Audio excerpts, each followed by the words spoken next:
I thought the envelope held a birthday card, maybe from one of the grandkids, but when I opened it, it was a bill. Not just any bill. It was rent. Rent for living in my own house. My children, my own flesh and blood, were charging me to stay in the home I built with my late husband, Frank. We laid the foundation with our bare hands, brick by brick, and every corner of that house held a memory. The sound of first steps on the hardwood floor, the warmth of Christmas dinners, the quiet comfort of bedtime stories whispered in the dark. And now they expected me to pay to stay there like I was some stranger booking a weekend on Airbnb. At first, I honestly believed it was some kind of mistake. But then my daughter-in-law Amanda looked me straight in the eye and said, "We just can't afford to let you live here for free anymore. It's been hard on everyone." They even drew up a formal lease. I felt this sharp, aching pressure in my chest, not just from shock but from heartbreak. I had poured everything I had into raising them. Skipped vacations, gave up comforts, even emptied my retirement fund so they could chase their dreams. College, homes, families of their own. And now they were asking me to pay to be part of the life I gave them. I sat alone in what used to be my sanctuary, staring at that piece of paper. They thought I'd quietly accept it. They had no idea who they were dealing with. I didn't shed a tear. I didn't plead. I picked up the phone, called a lawyer, and made a decision they never saw coming. My name is Linda Carver. I'm 72, a mother of 3, grandmother of 6, and I've been a widow for nearly 35 years. I'm not wealthy by the world's standards, but I believed my life was rich with the things that truly mattered, or so I thought. I was 37 when Frank and I bought our little 2-story house just outside Asheville, North Carolina. He was a mechanic and I worked as a school secretary. We didn't have much, but we had love and we had hope. That house wasn't just our biggest purchase. It was our pride. Every paycheck went toward turning it into a home filled with warmth, safety, and memories. Our 3 kids, Matthew, Brian, and little Rachel, grew up in that house. They carved their names into the oak tree out back, bickered over who got the last slice of pie, fell asleep listening to bedtime stories, and woke up to the smell of pancakes. We didn't have cable, but we had snowball fights, puzzles, and bonfires in the backyard. I still remember muddy boots by the front door, echoes of laughter in the hallway, and all 3 of them crawling into our bed when thunder shook the windows. Frank passed away suddenly when I was 58. One moment he was humming an old Eagles song in the garage, and the next I was dialing 911 with shaking hands. Heart failure. Losing him was like falling through the earth itself, but I kept going, for our kids, our grandkids, and the home we built. At first, the kids started coming around more. Matthew dropped by every Sunday. Rachel called me every morning. Brian helped with the yard. I thought it was love or maybe grief. But slowly the tone shifted. Matthew lost his job. Brian's wife started whispering behind closed doors. And Rachel, my sweet girl, married a man who could charm the shoes off your feet and make you thank him for it. I started noticing things missing. Frank's old watch. My mother's antique vase. They said they were protecting them, keeping them safe. Then came the money asks. A few hundred for car repairs, help covering a mortgage, tuition for one of the grandkids. I gave without keeping score. That's the kind of mother I wanted to be. But eventually the requests turned into demands. When I hesitated, they guilt me. "Mom, you always said family comes first. Or worse, do you want your grandkids to suffer?" It wasn't until last year that I finally saw the full picture. That's when Matthew offered to handle my finances, said it would be easier for me. I agreed. I was tired. I trusted him. But what I didn't know was that he and Amanda had put the house in his name, transferred the deed and the taxes, all of it, behind my back while I was signing what I thought were insurance papers. I had no idea what I'd given up. I found out the hard way. It was a cold February morning when I opened the envelope. Inside was a typed letter, a rental agreement, and a demand for $4,800 in backdated rent. I stared at it for minutes trying to understand. At first I thought it had to be a joke. Then I wondered if Matthew had lost his mind. But when I called, Amanda picked up. "Hi, Linda," she said sweetly, like she was speaking to a neighbor she barely knew. "We were wondering when you'd see that. Things are tight and it's only fair everyone contributes." Fair. That word hit me like a slap. This was the same woman who never held a job in her life, who wore designer handbags while asking me to cover the electric bill. The same one who used to wrinkle her nose when I baked cookies from scratch. Now she wanted rent. I asked to speak to Matthew. She laughed and said, "He's busy. Just read the letter." We expect payment by the 1st. And that's when it hit me. I wasn't their mom anymore. I was a burden. A financial drain. A way to make money. I cried that night. Not for myself but for the family I thought I had, for the years I gave, the birthdays I remembered, and every single holiday I hosted with love.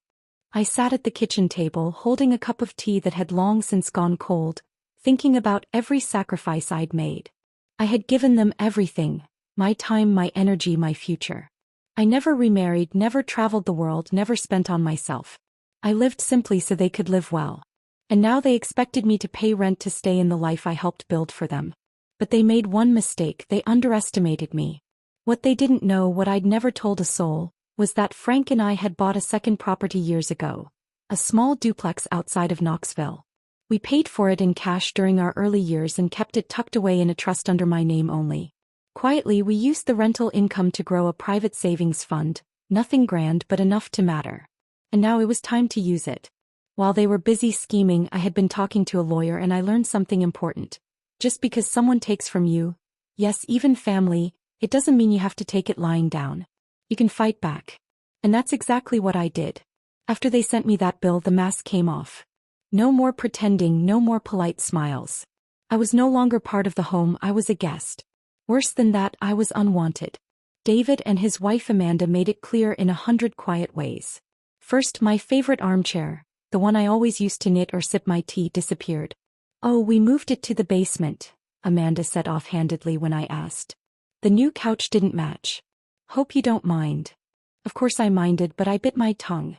Then came the photos. One by one the pictures of Frank and me vanished, replaced by smiling snapshots of David's kids, his wedding, his vacations. My life, my history slowly erased from the walls. After that, the chores started piling up. Amanda suddenly began forgetting things. The laundry would sit for days, dishes stacked up in the sink, toys scattered everywhere. And every time I picked up the slack out of habit, she'd flash that sweet little smile and say, "You're such a help, Linda. I don't know what we'd do without you."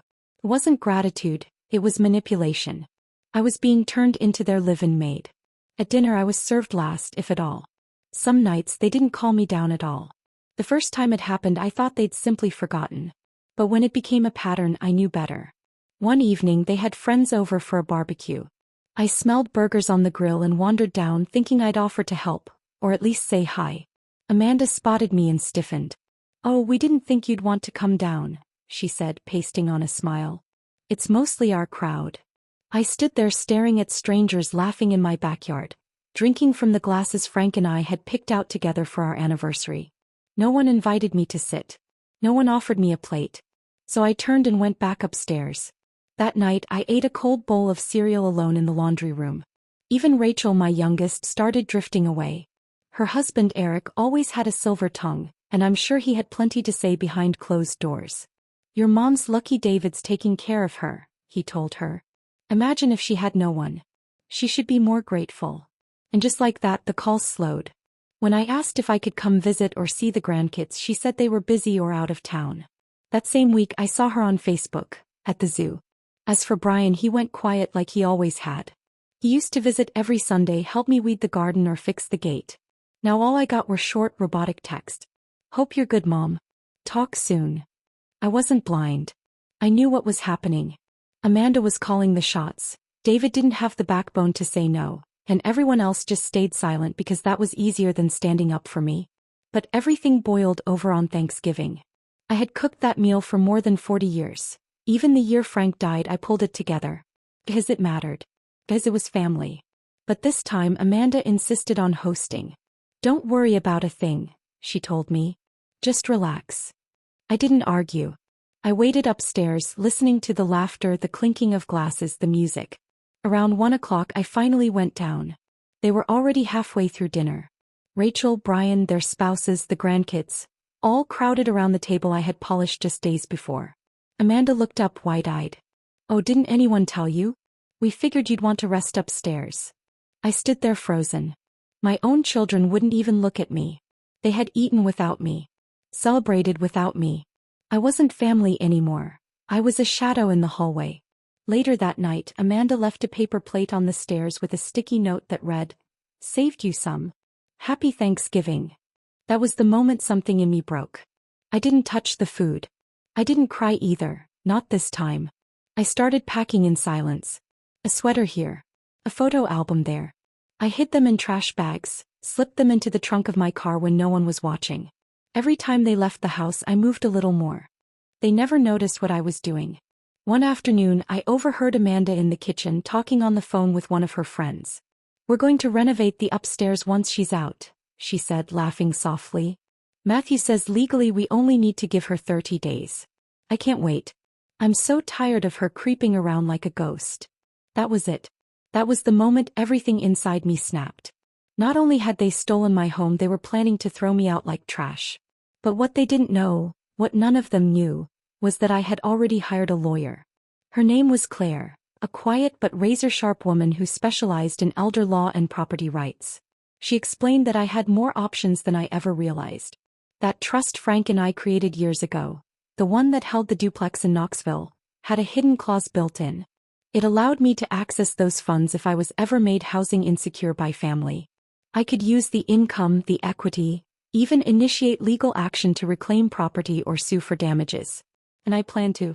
But first I wanted them to feel what it was like to be blindsided just like I had. So I waited. Quietly.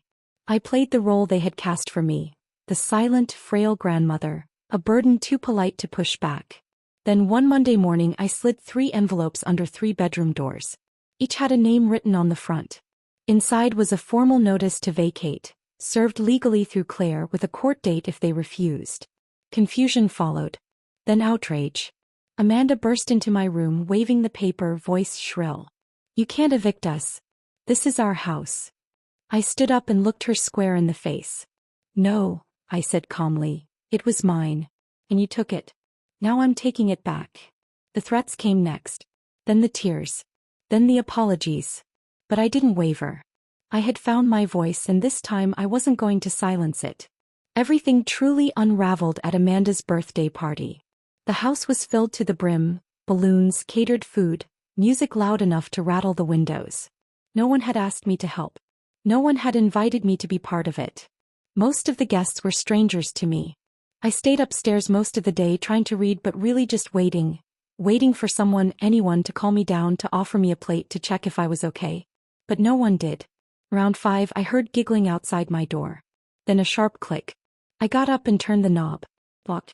I tried again. Still locked. I knocked gently at first, then louder. Nothing. I grabbed my phone. No signal. Amanda had changed the Wi-Fi password a month ago and never gave it to me. I was completely cut off. After a while I gave up and sat on the edge of the bed, telling myself maybe it was just an accident, maybe one of the kids was playing. But an hour passed.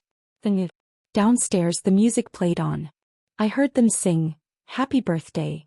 I could smell the roast chicken, the cinnamon cake I used to bake for her, back when I still mattered. Still no one came.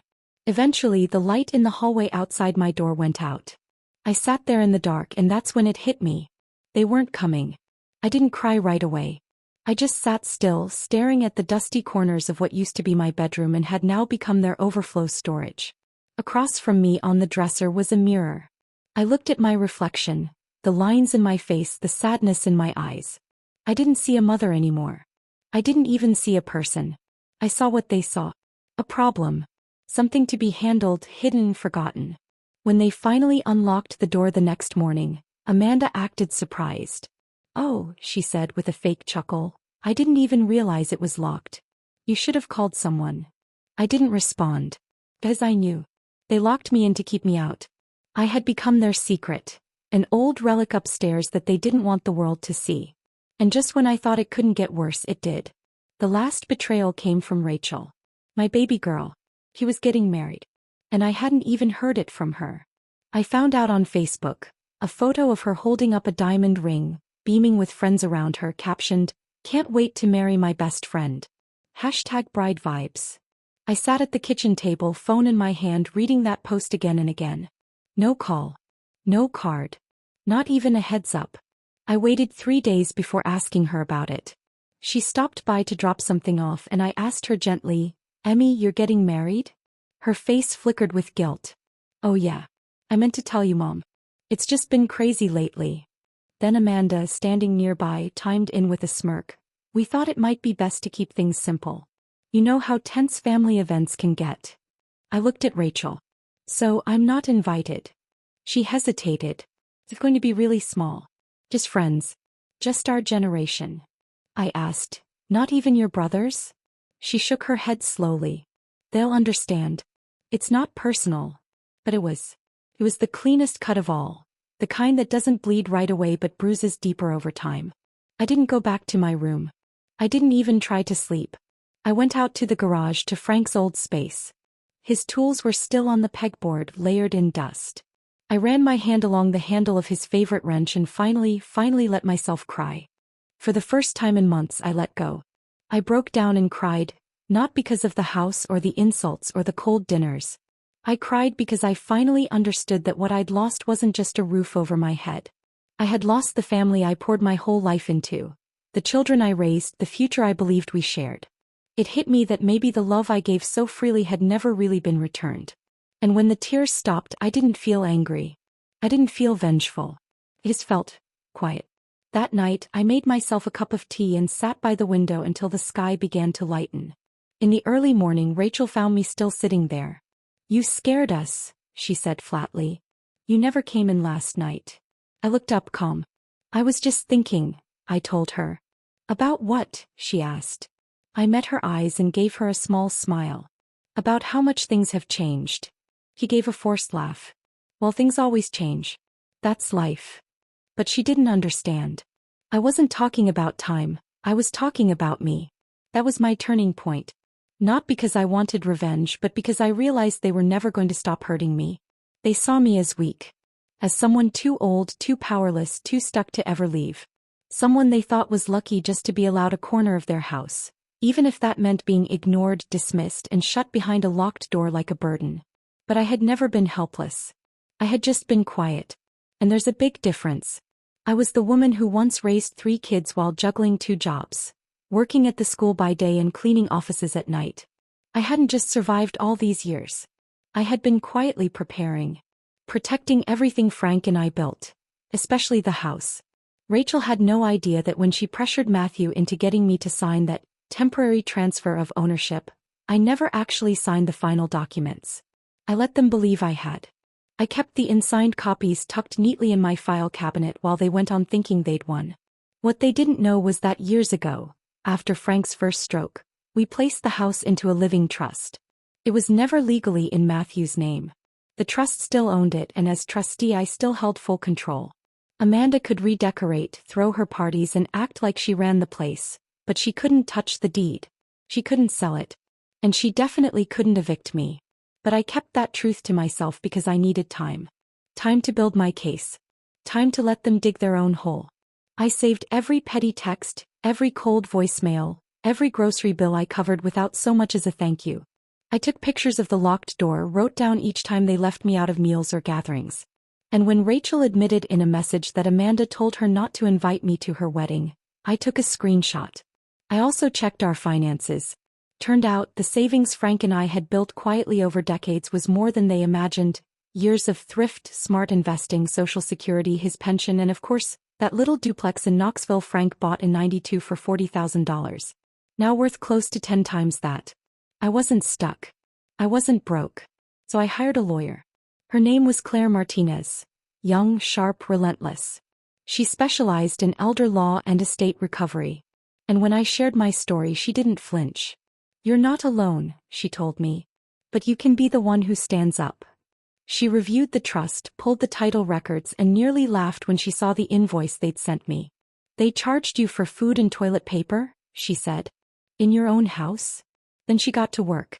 She prepared a formal eviction notice, a legal affidavit proving I still lived there under the trust, a petition to regain full control over the estate due to undue influence, and just to make a point, a cease and desist letter for Amanda, warning her that impersonating a property owner was a felony.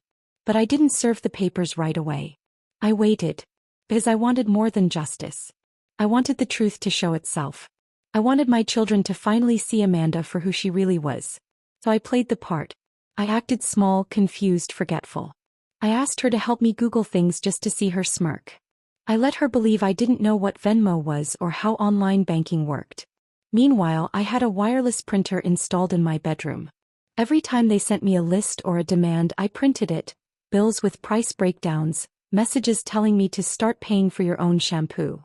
I printed them all, highlighted and filed into a manila folder labeled Evidence. And I didn't stop there. I bought a nanny cam online.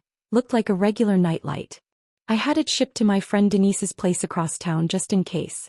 She brought it over one afternoon during her weekly visit, when Amanda was conveniently out. I plugged it into the hallway wall. Caught everything. Every eye roll, every cutting comment about useless old people, every time Amanda told the grandkids not to bother me because I was in one of my moods. I documented it all. And the worst part? It didn't even feel like spying. It felt like survival. Each day I added more to my file. Each night I reviewed the footage and made notes. I wasn't looking for drama. I was building a case. And the more I saw, the stronger I became. I wasn't just doing this for me anymore. I was doing it for every aging parent who had been pushed aside, dismissed, or made to feel invisible just because their hands shook or they didn't understand TikTok. I did it for the mother in my support group who was placed in a care facility without her consent. For the widow at church who had to take her own daughter to court to get her jewelry back. And most of all, I did it for Frank, because if he had seen how they were treating me, his Linda, his forever girl, he would have burned the whole house down. And now it was my turn to raise hell. It happened on a Sunday. One of those rare golden days in North Carolina that feel like a gift. Rachel's bridal shower was in full swing, held right there in the backyard of my home. There were white folding chairs set beneath a rented tent, pink and gold balloons swaying gently in the breeze, and a drink station labeled Mimosa Bar, in swirly chalkboard script. I didn't recognize most of the guests. College friends, distant relatives, Amanda's loud laughing circle of acquaintances. I wasn't invited. Amanda had made that perfectly clear with her usual syrupy smile. It's mostly young people, you wouldn't really enjoy it. All that noise. But I had something to deliver. And it couldn't wait. I put on the same navy blue dress I wore to Frank's retirement dinner, the one with the pearl buttons, and brushed my hair back neatly. I looked in the mirror, whispered, "It's time," then grabbed the manila envelope I had hidden under my bed for weeks and walked out the door. Conversation died the second I stepped outside. Some younger guests gave me polite but puzzled smiles, unsure who I was. Others, the ones who knew exactly who I was, shifted nervously, their eyes flicking toward Amanda. She spotted me across the yard, standing near the dessert table with a paper plate in hand. Her smile faded. "Mom, what are you doing out here?" she asked, voice tight but forcefully pleasant. "I came to give Rachel a gift," I said quietly. "Oh well, maybe just wait inside and we'll bring her to you in a minute." "No," I said, "Tao is fine." Rachel looked confused but tried to stay cordial. "Hi, Mom," she said with hesitation. "That's sweet of you." I stepped forward, placed the envelope in her hands and smiled. "This is for you. But it's not just for your wedding. It's something I think everyone here should hear."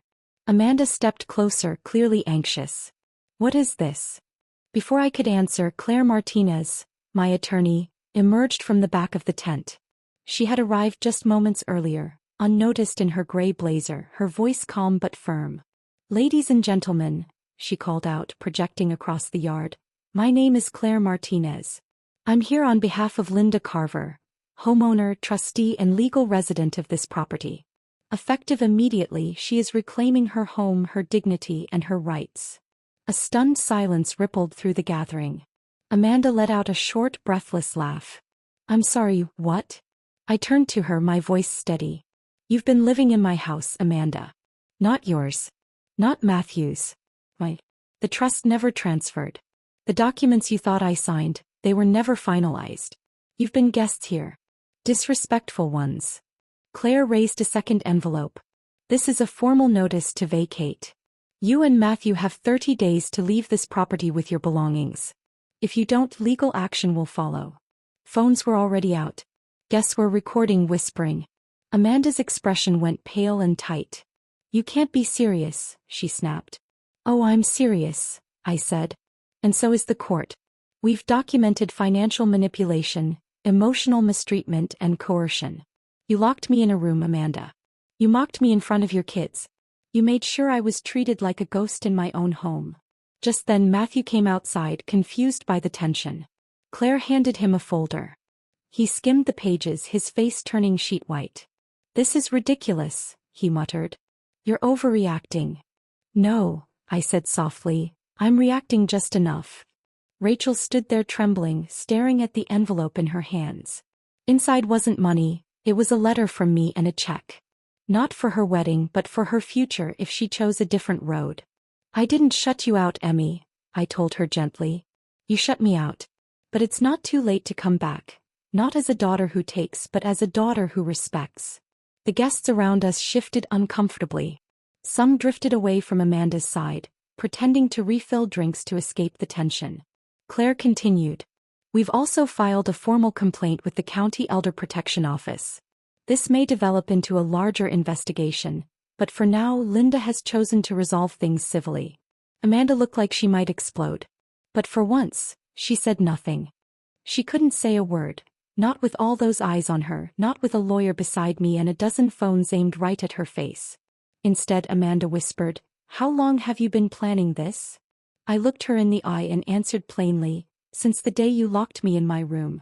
Since the day you made me feel like a burden in my own home." I stepped forward, voice steady and low. "You forgot who I was, Amanda. I'm not weak. I'm not finished. And I'm definitely not leaving." Rachel stood silent, tears in her eyes, unfolding the letter with trembling hands.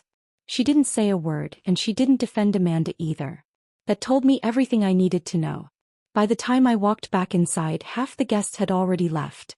Claire remained behind, calmly handing out legal documents and answering questions. Amanda stormed off, red-faced, dragging Matthew with her. No one stopped them. I sat down in the living room with a cup of tea for the first time in years. And for once it felt like home again. Not because the walls had changed but because I had. The fallout came fast. By Monday morning, the video from the bridal shower had gone viral. First through someone's Instagram story, then Facebook, and finally someone uploaded the full clip to YouTube. The title?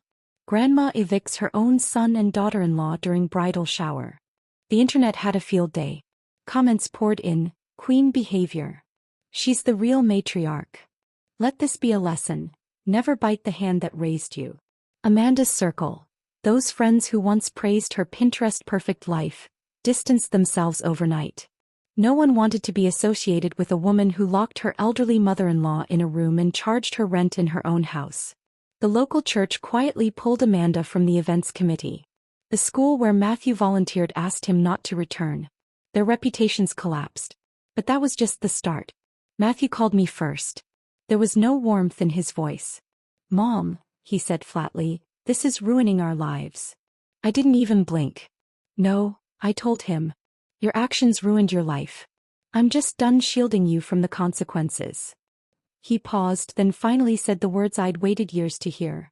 "I'm sorry." And for the first time I didn't rush to forgive. "I appreciate that," I replied. "But your apology isn't just to me. It's to your children. To your father's memory. To the woman who gave up everything so you could sleep safe and study free." He tried to blame Amanda, said she pressured him, manipulated him. Maybe she had. But I reminded him, "You still let her." He didn't argue. They moved out within 3 weeks. No screaming, no last-minute dramatics. Just boxes and bags carried out to a U-Haul on a cloudy Wednesday. I watched them go from the porch. Amanda never looked up. Matthew gave me a single nod before pulling away. Word around town was they rented a small place on the edge of Asheville. Denise told me they had to sell one of the cars. Their business, one Amanda helped run, took a nosedive after the scandal. Clients dropped off. Referrals stopped coming in. Some would call it karma. But I didn't gloat. I simply exhaled. For the first time in years, the house felt mine again.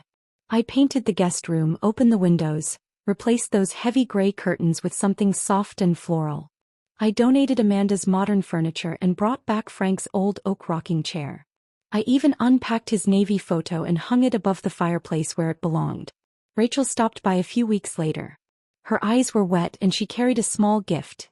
A framed photo of us back when she was just a little girl and we were baking cookies together in that same kitchen. "I'm sorry I didn't speak up sooner," she whispered. "I knew something was wrong. I just didn't know how to face it." I hugged her tight. "You faced it," I said. "That's what matters." She visits more often now. Sometimes with coffee, sometimes with updates about the wedding, which she's now planning on a much smaller scale. No more Amanda. She even asked if I would walk her down the aisle. I know it's not traditional, she said. But you're the strongest person I know. That moment broke me in the best way. Not because I was sad, but because I finally felt seen. Truly seen. As time passed, other family members began to reach out. Some offered real apologies. Others gave shallow attempts to smooth things over without naming what they'd allowed to happen. I accepted the honest ones. But I didn't reopen every door. That was the real change in me. I no longer measured my value by how much I could give or how much I could tolerate. I used to think being strong meant staying quiet. But now I understand. Strength can mean speaking up, saying enough, and reclaiming your space, your peace, and your name. These days, I volunteer at the community center.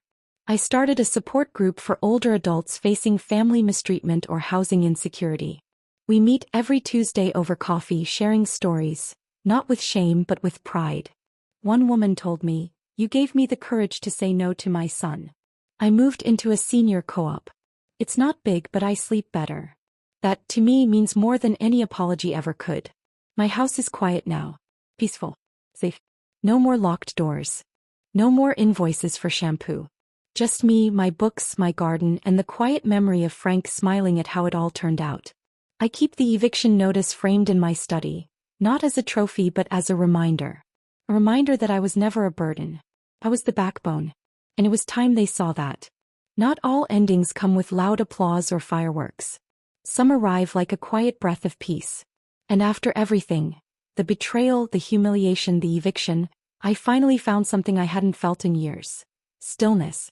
Not the kind that comes from being alone, but the kind that gently whispers, "You're safe now." Rachel kept visiting. First once a week, then more often. We trimmed the rose bushes together. I taught her how to make Frank's cinnamon bread from scratch, just like we used to. And eventually she brought someone with her. A kind, gentle man named Marcus who always asked if I needed anything before he even said hello. They'd sit with me on the porch swing, sharing plans for their new wedding. No fancy venue, no signature cocktails. Just vows, love, and family. Real family. When Rachel asked if she could say her vows under the old maple tree in the backyard, I didn't even hesitate. I said yes. But this time it was my guest list. My terms. My home. That moment, when she walked barefoot across the lawn in a simple white dress, eyes shining, smiling just for me, that was the redemption. I didn't need revenge anymore. I had healing. And as the months passed, I made a decision I'd quietly been holding in my heart. I called Claire and had the trust revised. I left most of my estate to a new fund we created together. A fund for elderly individuals escaping abusive or controlling households. It covers housing, legal help, transportation, even emotional support. We called it the Backbone Fund. Not for me, but for every person who's ever been made to feel like they no longer had a right to their own life. I gave Rachel her share too. But I made her promise. Use it to build, not to impress. And never forget where you came from or who stood by you when others didn't. She nodded through tears. I will, Grandma. I swear. As for the rest of the family, some drifted away. Some hung around the edges, offering surface-level apologies. I accepted what felt sincere, but I stopped living for their approval. That was one of the hardest lessons. Just because someone is family doesn't mean they're safe. And just because you love someone doesn't mean you have to suffer for them. Love should never come with a receipt. It shouldn't feel like a weight or a bill taped to your bedroom door. When I look back now, I know I never really wanted revenge. What I wanted was respect. I wanted to be seen. Not as a burden, but as a woman who raised children, buried a husband, kept a home running, and never asked for more than a little kindness in return. I don't regret standing up for myself. I just wish I'd done it sooner. Too many of us, especially as we get older, are taught to shrink ourselves, to keep the peace by staying quiet. But peace built on silence is just another kind of prison. Real peace begins the moment you finally say no more. And not with rage or yelling, but with a calm, steady truth. So if you're watching this and you've ever felt pushed aside, if you've ever been made to feel small, invisible, or inconvenient in your own home, I want you to remember something. You are not a burden. You are not too much. You are not powerless. You are someone's roots. You are someone's backbone. And sometimes the quietest strength makes the loudest statement. So plant your feet, speak your truth, and don't be afraid to evict the people who forgot your worth. Because your house, whether it's a physical space or your heart, is yours. And no one has the right to take that from you. Not without a fight. And not without remembering who built it in the first place. What would you have done if your own children turned their backs on you? Do you think I went too far? Or was it time they finally learned a lesson? Share your thoughts in the comments. I read every single one. And if this story moved you, don't forget to like, subscribe, and hit that notification bell. Someone out there needs to hear this today. Maybe it's you. Maybe it's someone you love. Stand up. Speak out. Stay strong.